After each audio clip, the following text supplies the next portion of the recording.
کہ اے لوگو اگر تمہارا حق ہے تو حق حاصل کرو اور اگر چاہو تو معاف بھی کر دو، اس لیے کہ اللہ فرماتا ہے ان اللہ یأمر بالعدل والاحسان، اللہ تمہیں عدل اور احسان کا حکم دیتا ہے۔ میرے دوستو کیا بتاؤں، کیا بتاؤں، میں نے ایک صحابہ کا واقعہ چھیڑنا چاہ رہا تھا لیکن نہیں چھیڑ پاؤں گا، اگر چھیڑ دیا تو واقعہ لمبا ہو جائے۔ اس لیے یہ رمضان المبارک کا مہینہ جو شروع ہونے والا ہے یہ بڑا بابرکت مہینہ ہے، اس لیے میرے نوجوانوں، میرے بزرگوں اور میری گھر کی شہزادیوں، اے اسلام کی ماننے والوں، میری ماں اور بہنوں، سنو کان کھول کر کے، تمہارے سامنے ایک مبارک مہینہ آ رہا ہے۔ خاص طور پر ہماری عورتوں کے لیے پیغام ہے اور ہمارے مردوں کے لیے پیغام ہے کہ اپنی بیویوں کو، اپنے گھر کی عورتوں کو اتنا ٹارچر نہ کرو کہ آج ہمارے پکوان میں ایسا بننا چاہیے، ایسا بننا چاہیے کہ وہ پکوان میں لگ کر رمضان کے برکتوں کو حاصل کرنا چھوڑ دے۔ اس لیے میری پیارے بہنوں، رمضان کے اندر زیادہ کھانے پینے کے چکر میں نہ رہو، بلکہ اللہ کو منانے کی کوشش کرو، اللہ کو راضی کرنے کے لیے کوشش کرو، عبادتوں میں اضافہ کر دو، صدقات و خیرات میں اضافہ کر دو۔ انشاءاللہ یہ ٹاپک آئے گا جو آپ کے سامنے بیان کی جائے گی، صدقات و خیرات، لیکن آج مختصراً اجمالاً یہ بیان کر دیا جاتا ہے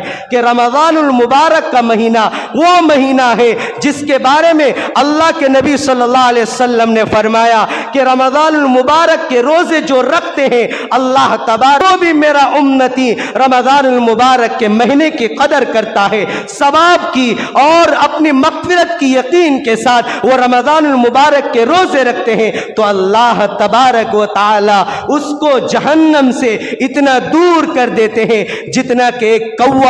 کوا جانتے ہیں جو کالا جب تک وہ پیدا ہوتا ہے اور پیدا ہونے سے مرنے تک جتنا اڑ کر کے وہ اپنے سفر کو طے کرتا ہے، اللہ تبارک و تعالی اس مرد کو، اس عورت کو، اس نوجوان کو، اس بزرگ کو جہنم سے دور کر دیتے ہیں۔ یہ رمضان المبارک کا مہینہ اتنا خوبصورت مہینہ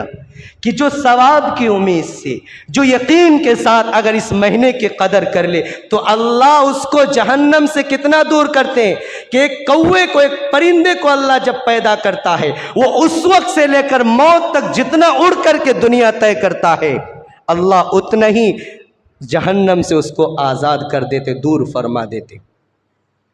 اور اللہ آگے کیا فرماتا ہے؟ الصوم جنہ، کہ روزہ تمہارا ڈھال ہے، اگر تم روزے کی قدر کرو گے، روزے کے اندر ثواب کی نیت سے رمضان المبارک کے روزے رکھو گے، چھوٹے چھوٹے بہانہ بنا کر کے، چھوٹے چھوٹے تکلیفوں کا یہ کر کے اگر تم روزے کو چھوڑ دو گے تو پھر اللہ تمہیں مصیبتوں سے نہیں بچائے گا، اللہ تمہارے اوپر اور مصیبتوں کو نافذ کرے گا۔